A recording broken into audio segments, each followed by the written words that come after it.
तो hello dear students and friends, आज की इस वीडियो में बात करने वाले हैं Allahabad university non teaching various post recruitment 2024 के बारे में। तो यह जो आपके रिक्रूटमेंट है वो टीचर्स के रिगार्डिंग नहीं है, वो टीचर्स के अलावा बहुत सारे अलग अलग प्रकार के रिक्रूटमेंट होते हैं। वो रिक्रूटमेंट आपके इलाहाबाद यूनिवर्सिटी में जारी किया गया है। आपको बता दें, यहाँ पे group A, group B and group C तीनों प्रकार के रिक्रूटमेंट को निकाले गए हैं और तीनों के लिए अलग अलग education qualification, selection process, eligibility criteria, तमाम चीज़ें रखी गई हैं।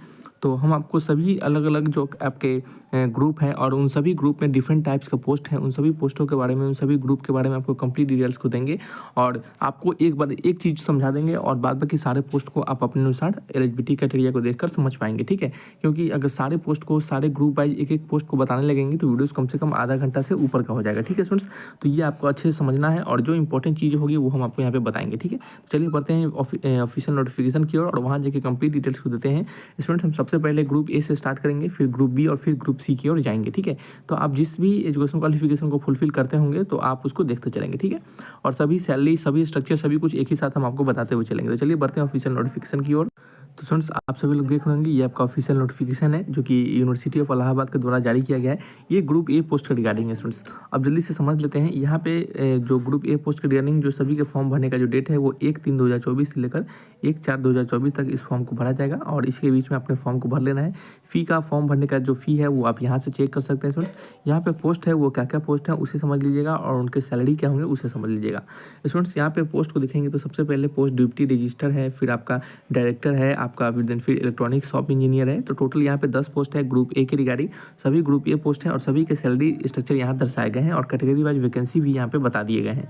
अगर आप किसी एक को लेंगे, जैसे मान लेते हैं लेवल 10 का सैलरी लेते हैं, तो लेवल 10 के सैलरी में लगभग आपका 56K प्लस आपका बेसिक पे होता है, प्लस इसमें अदर अलाउंसेस होते हैं। ये सभी मिलकर आपका स्टार्टिंग का सैलरी लगभग 70K से 80K के और 90K के आसपास आपका हो जाता है। ठीक है, तो ये क्या है, इसके सैलरी स्ट्रक्चर है। आप अगर देखेंगे तो आपको यहाँ पे समझ में आएगा। उसी प्रकार से लेवल 14 का सैलरी है तो उनका भी 80-90 हज़ार के बीच में हो जाता है। ठीक है, तो इस प्रकार से आपका सैलरी स्ट्रक्चर होगा, क्योंकि इसमें बेसिक पे के साथ साथ अदर अलाउंसेस भी मिलते हैं, जैसे कि महंगाई भत्ता होता है, हाउस रेंट अलाउंस होते हैं, ट्रैवल अलाउंस होते हैं, ये सभी चीज़ मिलते हैं। तो सैलरी भी समझ में आ गई होगी, कैटेगरी वाइज वैकेंसी भी समझ में आ गया होगा स्टूडेंट्स।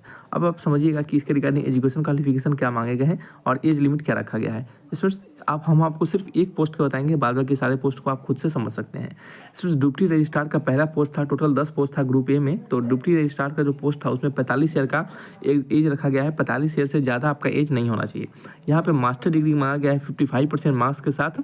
ठीक है, और इसके साथ ही साथ आपके पास 9 ईयर का एक्सपीरियंस होना चाहिए as a assistant professor in academic level 10। ठीक है, लेवल 10 में आपका एज ए असिस्टेंट प्रोफेसर का आपके पास क्या होना चाहिए, एक्सपीरियंस होना चाहिए। ठीक है, और या फिर कंपेरेबल एक्सपीरियंस होना चाहिए। तो स्टूडेंट्स, और भी देख रहे होंगे यहाँ पे, या फिर आपके पास 5 ईयर का administrative assistant as a assistant registrar के तौर पे होना चाहिए। इनमें से कोई भी रहेगा तब भी आप एलिजिबल होते हैं, लेकिन आपके पास मास्टर डिग्री होना ही चाहिए। ठीक है, और इसके साथ डिजायरेबल क्या रखा गया है, related experience in the area of establishment और एग्जामिनेशन और फाइनेंस। ठीक है, इनमें आपका एक्सपीरियंस होना चाहिए। ठीक है, फिर दूसरा पोस्ट इसी प्रकार से है, उसके रिगार्डिंग एज लिमिट और उसके रिगार्डिंग एजुकेशन क्वालिफिकेशन और डिजायरेबल क्वालिफिकेशन को चेक कर पाएंगे। टोटल यहाँ पे 10 पोस्ट है और 10 पोस्ट के रिगार्डिंग तमाम चीज़ें दी गई है, क्योंकि एक एक करके बताना बड़ा ही मुश्किल है।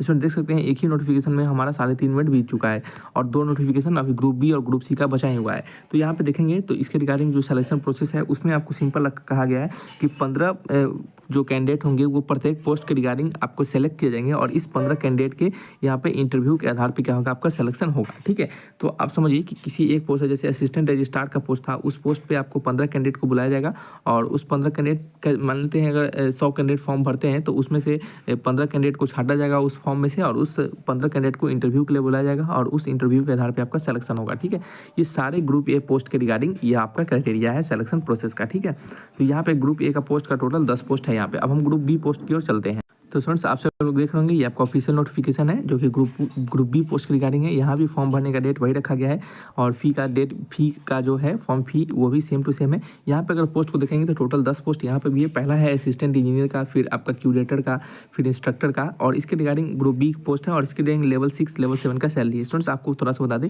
लेवल 6 के सैलरी में अगर कैटेगरी वाइज वैकेंसी को देखना चाहेंगे तो यहाँ से देख सकते हैं। लेवल 6 का सैलरी में 35,400 के आसपास आपका बेसिक पे होता है, प्लस इसमें अदर अलाउंसेस मिलते हैं जो कि स्टार्टिंग का सैलरी आपका 50K से 60K प्लस के बीच में आपका हो जाता है। ठीक है स्टूडेंट्स, तो ये क्या है, सैलरी स्ट्रक्चर हो जाते हैं। यहाँ पे स्टूडेंट्स बात करते हैं, एक पोस्ट को समझाते हैं कि इसके रिगार्डिंग एजुकेशन क्वालिफिकेशन क्या रखा गया है। तो असिस्टेंट इंजीनियर का, जिसमें कि सिविल और इलेक्ट्रिकल का है, इसमें आपका 45 साल से ज़्यादा का एज नहीं होना चाहिए और इसमें आपके पास सिविल आर्किटेक्ट इंजीनियरिंग में आपके पास क्या होना चाहिए, डिग्री होना चाहिए और साथ ही साथ 5 ईयर का एक्सपीरियंस होना चाहिए इन डिजाइन, प्रिपरेशन ऑफ एस्टिमेट्स और एक्सक्यूशन, सुपरविजन, इन सभी में आपके पास 5 ईयर का एक्सपीरियंस भी होना चाहिए। ठीक है, और उसी प्रकार से देखेंगे तो सारे पोस्ट के रिगार्डिंग यहाँ पे है। कंप्यूटर ऑपरेटर का है, इसका आपका एज लिमिट, इसका एजुकेशन क्वालिफिकेशन, सभी टोटल 10 पोस्ट के रिगार्डिंग यहाँ पे एजुकेशन क्वालिफिकेशन और एज लिमिट दर्शा गए हैं, जो कि आप यहाँ पे चेक कर सकते हैं स्टूडेंट्स। आगे बढ़ते हैं, यहाँ पे बात करते हैं सिलेक्शन प्रोसेस में स्टूडेंट्स। यहाँ पे आपका कोई भी इंटरव्यू नहीं होगा, यहाँ पे सिर्फ रिटन के आधार पर आपका सिलेक्शन होगा और रिटन में आपके क्या क्या पूछे जाएंगे और रिटन के बाद स्टूडेंट्स आपका स्किल टेस्ट होगा। ये स्किल टेस्ट आपके पोस्ट वाइज अलग अलग डिपेंड करेंगे, जैसा पोस्ट होगा उसके रिगार्डिंग आपका स्किल टेस्ट किया जाएगा। सबसे पहले स्किल टेस्ट उन्हीं का होगा जो रिटन एग्जामिनेशन को क्वालिफाई करेंगे। रिटन एग्जामिनेशन में स्टूडेंट्स आपका लैंग्वेज प्रोफिशिएंसी, इंग्लिश, हिंदी दोनों के टेस्ट होंगे, फिर जनरल अवेयरनेस, रीजनिंग के टेस्ट होंगे, फिर ये सभी रिलेटेड जैसे अकाउंट, लाइब्रेरी, जनरल एडमिनिस्ट्रेशन, इन सभी के एग्जामिनेशन होंगे। टोटल 2 घंटे का एग्जामिनेशन होगा, 100 क्वेश्चन होंगे, 200 मार्क्स के। ठीक है, नेगेटिव मार्किंग 0.5 रखा जाएगा। ठीक है, तो इस रिटन के आधार पर आपका सिलेक्शन होगा। रिटन के बाद आपको स्किल टेस्ट के लिए बुलाया जाएगा और स्किल टेस्ट के आधार पर क्या होगा, आपका स्किल टेस्ट में सिर्फ क्वालिफाइंग होगा और जो रिटन में जितना मार्क्स लाए रहेगा उसके आधार पर आपका मेरिट तैयार किया जाएगा और उस मेरिट के आधार पर सिलेक्शन होगा। तो ये क्या है, ग्रुप बी पोस्ट के रिगार्डिंग आपका सिलेक्शन क्राइटेरिया है और सैलरी स्ट्रक्चर तमाम चीज़ें हो गई। अब ग्रुप सी पोस्ट की ओर बढ़ते हैं हम। तो स्टूडेंट्स आप सब लोग देख होंगे, ये आपका ग्रुप सी पोस्ट के रिगार्डिंग आपका ऑफिशियल नोटिफिकेशन है, जो कि इलाहाबाद यूनिवर्सिटी के द्वारा जारी किया गया है। यहाँ पे देखेंगे इसके रिगार्डिंग फॉर्म भरने का और फीस सेम टू सेम रखा गया है। यहाँ पे पोस्ट के बारे में जानेंगे। टोटल यहाँ पे 20 पोस्ट पे स्टूडेंट्स वैकेंसी को निकाला गया है। सबसे पहला पोस्ट एनिमल अटेंडेंट का है और सारे कैटेगरी सी पोस्ट के रिगार्डिंग आते हैं और इसके रिगार्डिंग लेवल जो सैलरी का होता है वो आप यहाँ से चेक कर सकते हैं। इसमें जैसे मान लेते हैं आप कैटेगरी वाइज वैकेंसी को भी चेक कर सकते हैं। टोटल 20 पोस्ट है, यहाँ पे आप देख रहे होंगे। ठीक है, और बात करते हैं यहाँ पे सैलरी स्ट्रक्चर के बारे में। तो जैसे मान लेते हैं किसी स्टूडेंट्स, किसी का लेवल 3 का सैलरी है, तो लेवल 3 का सैलरी में 21,000 आपका बेसिक पे होता है, प्लस इसमें अदर अलाउंसेस होते हैं, जो कि स्टार्टिंग की सैलरी आपका 35 से लेकर आपका 45K के बीच में आपका ये प्लस में ही आपका बन जाता है। ठीक है, तो ये सैलरी स्ट्रक्चर हो जाता है। उसी प्रकार से लेवल 4, लेवल 1, लेवल 2 सभी के सैलरी स्ट्रक्चर को आप यहाँ से देख सकते हैं और इसे सर्च करके भी आप नेट से पता कर सकते हैं। ठीक है, तो स्टूडेंट्स बात करते हैं अब यहाँ पे हम एजुकेशन क्वालिफिकेशन एज लिमिट के बारे में। आपका यहाँ पे देख सकते हैं एनिमल अटेंडेंट का यदि आप कोई फॉर्म भरना चाहते हैं तो आपका 35 ईयर से ज़्यादा का एज नहीं होना चाहिए और इसके रिगार्डिंग आपको सिर्फ क्लास 12 पास होना चाहिए साइंस सब्जेक्ट में और 2 ईयर का आपके पास एक्सपीरियंस होना चाहिए laboratory, 2 year experience of work in laboratory. ठीक है, तो ये आपके पास है तो आप इस फॉर्म भरने के लिए एलिजिबल होते हैं। फिर उसी बार से असिस्टेंट ड्राफ्टमैन का 35 ईयर से ज़्यादा का एज नहीं होना चाहिए और डिप्लोमा इन ड्राफ्टमैन और आर्किटेक्ट में अगर आपने डिप्लोमा किया है तो आप इसके लिए एलिजिबल हो जाते हैं। कोई एक्सपीरियंस यहाँ पे नहीं मांगा गया है। ठीक है, उसी प्रकार से अगर आप देखेंगे तो सारे टोटल 20 पोस्ट जो है उस 20 पोस्ट के रिगार्डिंग आप अपने यहाँ पे एजुकेशन क्वालिफिकेशन और आपके जो कह सकते हैं कि एज लिमिट जो क्या क्या है वो आप यहाँ से देख सकेंगे। स्टूडेंट्स आगे बढ़ते हैं और बात करते हैं थोड़ा सा और भी चीज़ें के बारे में।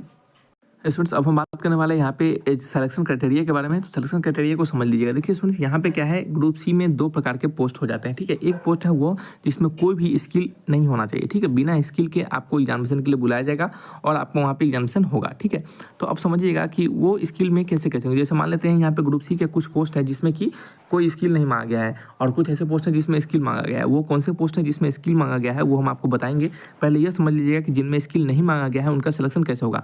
मान लेते हैं आपके कुछ ऐसे पोस्ट जिनमें स्किल नहीं मांगा गया है, उसमें आपको काम जो होगा वो ए से लेकर जी तक जितने भी चीज़ लिखे गए हैं वो सभी काम करना पड़ सकता है। जैसे आपको फर्नीचर का क्लीनिंग करना पड़ सकता है, कंप्यूटर का क्लीनिंग करना पड़ सकता है, आपको यहाँ पे पार्क एंड लॉन का आपको क्लीनिंग करना पड़ सकता है, आपको प्लांट रोपना पड़ सकता है। इन सभी चीज़ से रिलेटेड आपके काम हो सकते हैं। ठीक है, तो इसके रिगार्डिंग सिलेक्शन कैसे होगा। जिनमें कोई स्किल टेस्ट नहीं होगा उसमें आपका एक 100 MCQ का क्वेश्चन होगा जिसमें कि आपका 12th लेवल का क्वेश्चन पूछा जाएगा। ये 12th लेवल का क्वेश्चन जो होंगे स्टूडेंट्स आपके ये जो क्वेश्चन होंगे आपके जनरली जो मैथमेटिक्स होते हैं, रीजनिंग होते हैं, हिंदी इंग्लिश होते हैं और आपके क्या होंगे जो जीके जीएस होते हैं, इन सभी से रिलेटेड क्वेश्चन पूछे जाएंगे। 100 MCQ होंगे और इसी रिटन के आधार पे आपका सिलेक्शन होगा। कोई भी आपका स्किल एग्जामिनेशन नहीं लिया जाएगा।